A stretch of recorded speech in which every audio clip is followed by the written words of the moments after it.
Sunday Psalms, and our psalm includes a painting of a tree. So what we're going to do is we're going to talk about this psalm, and then I'll go inside and teach you how to paint this super simple watercolor tree. Okay, so we are in Psalm 37, and this one is also written by David. So far all of them that we've done have been written by David.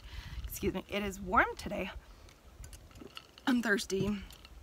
Okay, it says, "Fret not yourself because of evildoers. Do not be envious of wrongdoers, for they will soon fade like the grass and wither like the green herb. Trust in the Lord and do good, and dwell in the land and befriend his faithfulness. Delight yourself in the Lord, and he will give you the desires of your heart. Commit your way to the Lord. Trust in him, and he will act. He will bring forth your righteousness like the light, and your justice as the noonday. Be still before the Lord, and wait patiently for him. Fret not yourself over the ones who prosper, fret not yourselves over the one who prospers in his way, over the man who carries out evil devices. Remain from anger and forsake wrath. Fret not yourself, it tends only to evil. For the evil person shall be cut off, but those who wait for the Lord shall inherit the land. In just a little while the wicked will be no more. Though they look carefully at this place, he will not be there. But the meek shall inherit the land and delight themselves in abundant peace. The wicked plot against the righteous and gnashes his teeth with him. But the Lord laughs at the wicked, for he sees that his day is coming. The wicked draw the sword behind their bows and bring down to the poor and needy, to slay those whose way is upright. The sword shall enter their own heart, and their bows shall be broken. For it is better that the little, better is the little that the righteous has than the abundance of many wicked. For the arms of the wicked shall be broken, but the Lord upholds the righteous. The Lord knows the days of the blameless, and the heritage will remain forever. They are not put to shame in evil times, for the days of famine have abundance. But the wicked will perish. Hopefully these flies will too. The enemies of the Lord. Oh, sorry. The enemies of the Lord are like the glory of pastures. They vanish like smoke. They vanish away. The wicked borrows but does not pay back. The righteous is generous and gives. For those blessed by the Lord shall inherit the land, but those cursed by him will be cut off.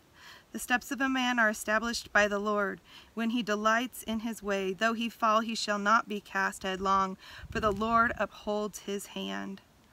I have been young, and now I am old, and yet I have not seen the righteous forsaken, nor the children left begging for bread. He is ever lending generously, and his children become a blessing. Turn away from evil and do good, so shall you dwell forever. For the Lord loves justice. He will not forsake his saints. They are preserved forever, but the children of the wicked will be cut off. The righteous shall inherit the land and dwell upon it forever. The mouth of the righteous utters wisdom, and his tongue speaks justice, and the law of his heart in his steps do not slip. The wicked watches for the righteous and seeks to put him to death. The Lord will not abandon him to his power, or let him be condemned when he is brought to trial. Wait for the Lord and keep his way, and he will exalt you and inherit the land. You will look on when the wicked are cut off. I have seen a wicked and ruthless man spreading himself like a green laurel tree, but he passed away, and behold, he was no more. Though I sought him, he could not be found. Mark the blameless and behold the upright, for there is a future for the man of peace. But transgressors shall be altogether destroyed. The future will be wicked and cut off. The salvation of righteousness is from the Lord. He is their stronghold in the time of trouble. The Lord helps them and delivers them. He delivers them from the wicked and saves them, because they take refuge in him. So I titled this psalm, if you haven't seen one of our Sunday psalms yet, what we've been doing is artwork that relates to a psalm, and then just naming an emotion that goes along with that psalm, so that our book of Psalms becomes kind of a reference of, okay, if I'm afraid, here's the one on afraid. If I want truth about my identity, this one I marked truth. This one is on sadness. So if I'm really sad, I know where to go to find sadness. It's kind of becoming a quick and easy way to index. I just go ahead and paint over the words, or use one of my Big Artist Pitt brush pens, because you can still see through the paint and through those pens. So you might want to tab your pages, or you might want to write on the side if you don't want to write over the top of the words. But I kind of wanted this, like, sorry, these flies, seriously. Patience with the flies. Patience, Kimberli, patience. Anyway, so that's what I've been doing, and I wanted to talk about this. This is a really long psalm, and it addresses the righteousness of those who follow the Lord and the wicked who don't follow the Lord. And sometimes I get really kind of confused and troubled by that, because I don't want to label people so quickly black and white. And I'm like, but this sounds really brutal for evildoers, because I think some evildoers seem worse than other evildoers. Am I the only one? I don't know. Like, I don't know. Or there might be somebody that feels like an enemy to me, but they're probably not an enemy to God. So, like, I don't understand how to deal with evildoers. But the good news is we don't have to. This psalm, if you see it, it goes back and forth between those who follow the Lord and the evildoers, those who follow the Lord and evildoers. But never once does it say we have to do anything about the evildoers. We don't have to judge them. We can't. I mean, we can try, but it's not our job. It's not our job to bring forth the righteousness of those who follow the Lord, and it's not our job to bring forth the wrath of the Lord for those who don't. Ultimately, this psalm brings us back to ourselves and what we can do to endure and to be setting ourselves in position for God's greatest blessings and gifts in our lives. I've labeled this patience. I did this about a month ago while I was on my break from this channel, and I tried to videotape it without my tripod because I didn't have it with me, and it you'd laugh at what I was trying to make a tripod out of, like water bottles and books, and it fell. So we're talking about this in front of the camera today, but I will teach you how to paint this. But what I'd encourage you to do with this psalm is look for a promise. There are a ton of promises, and there's a handful of them that you hear all the time, like the children will not be left begging. I've never seen the children left begging for bread, or God, there were a couple other of them as I was reading that I didn't realize were all in Psalm 37. So I'd encourage you to find a promise that you need right now in your life, and maybe write it down, highlight it in your Bible, hang it up somewhere that you see often, and just pray that promise over your life, because it is so easy to get bogged down in the things that don't lead to following in God's way of doing things. It's so easy to get bogged down by hurt and pain and frustration and impatience, and feeling like things are not working out your way when it comes to justice, or feeling like you've been left out, feeling like God's overlooking your situation because He hasn't fixed it yet. We all go through those kinds of times. You are not alone. And I just want to encourage you that as you go through these times where it looks like maybe somebody who's an enemy of yours, or somebody who's not a believer, or somebody who isn't doing things the way you think they should be done, and it really bothers the justice side of you, I'd encourage you to read this psalm and then claim the promise that you need over your life. Now I will teach you how to paint this watercolor tree. It is so super simple, and you could even paint an extra one to hang up in your house for this fall. All right, I'll see you guys at my art desk. So you don't need anything fancy. In fact, I'm using my really inexpensive watercolor paint. You really only need one size of brush. You could do this with one this size, you could do it with one that's smaller. You can use whatever brushes you have. I usually have two things of water, one to really clean my brush in, and then one to rinse it once it's cleaned. And then for this, you only need, really you only need red and yellow. If you have more colors than that, that's great.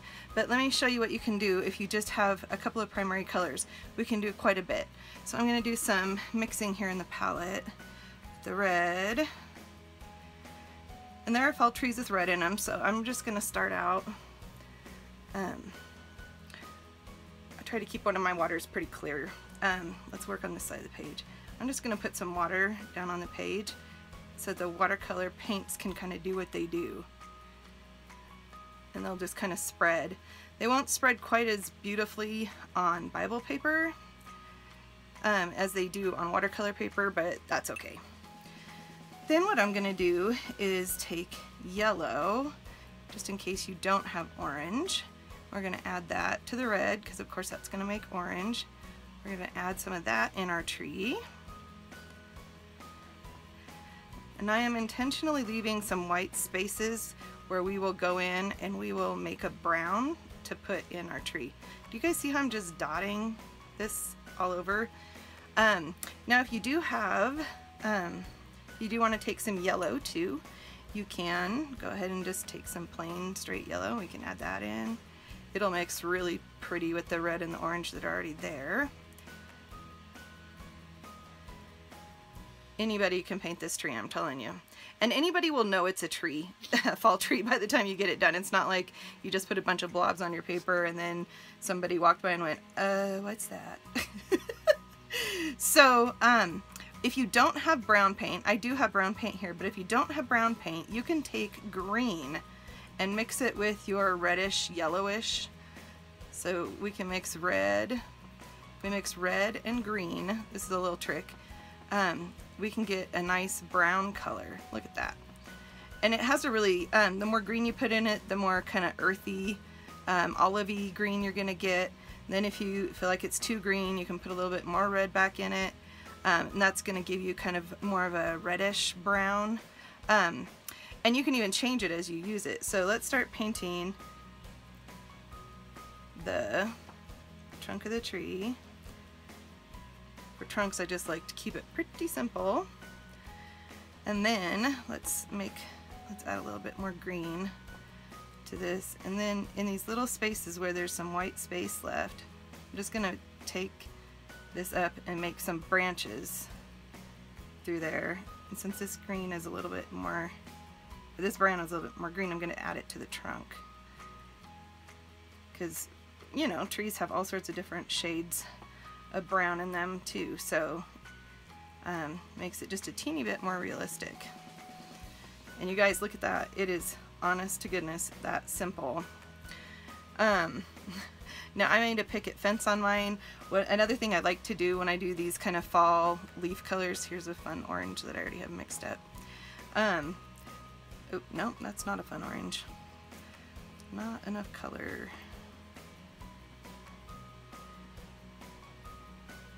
Add some of this to the tree trunk. I'm gonna get some stripes as it dries. It'll be kind of fun. Okay, so I'm just gonna take some of the paint down here and make little piles of leaves that have fallen.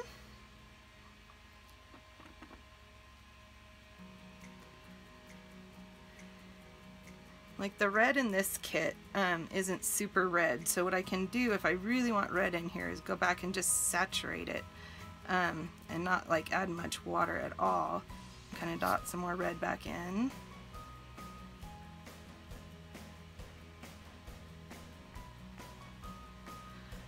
I'm wondering where you guys live if you get fall color, because in the Northwest we just get tons of beautiful fall color. And another reason why I wanted to paint a tree for patience is that the tree has to have patience in this process, right? Because it can't bloom until the leaves fall off for this year and die and come back for next year. So there's always a process in God's ways of doing things, in growth, in the natural letting go of things, in the natural shedding of the old so that the new can come in the spring. So there you guys go. I hope that that's fun. I hope you do it. If you do paint one, I'd love to see it. Tag me, Modern Mess Princess, on Instagram, and I'd love to see your tree. I am so glad to be back, and have a happy Sunday. Bye, you guys.